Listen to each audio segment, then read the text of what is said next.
The three programs that SBA provides, they are the Export Working Capital Program, the other one is Export Express, and the final one is the International Trade Loan. Those are our three main programs that we work with at SBA. The Export Working Capital Program is an account receivable finance program. It's almost like factoring, but it's much more detailed, and it's a bank or a non-bank lender that's doing this type of factoring. And what I mean by factoring is that once a purchase order or a contract is generated, the SBA authorizes the bank to release cash to go out for the company to purchase raw materials, to purchase any type of services, or even purchase finished goods.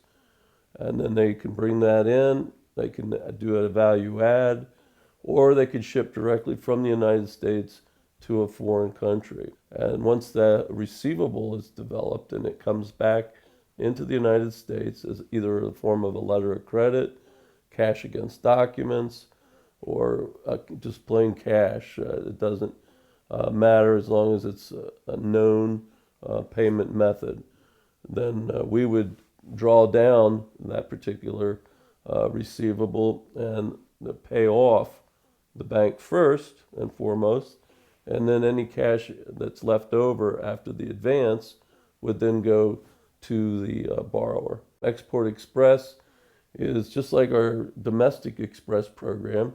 You get an answer within 48 hours, and the dollar amount on that is a maximum of $500,000, whereas our other two programs will go up to a maximum gross loan amount of $5 million. So there's a limitation on Export Express, but it's a quicker document to process. It's a quicker loan to obtain. If you borrow up to $350,000 on the Export Express program, it would equate to a 90% guarantee for the bank or the lender. And anything in excess of $350,000 to say $500,000, that would be a 75% guarantee.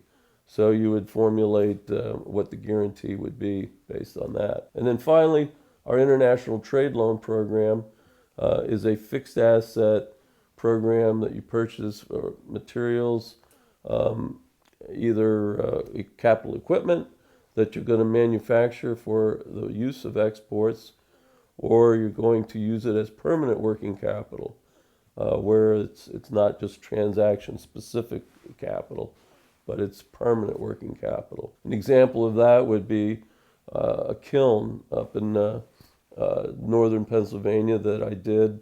It was a Wolf kiln. Wolf, it's an industry name for a kiln that dries lumber. Prior to shipping, it has to have so much water removed from the lumber.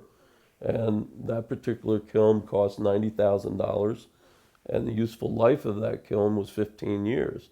So we were able to amortize that particular loan over 15 years, keep the payment down, and the company was successful in utilizing that kind of payment arrangement.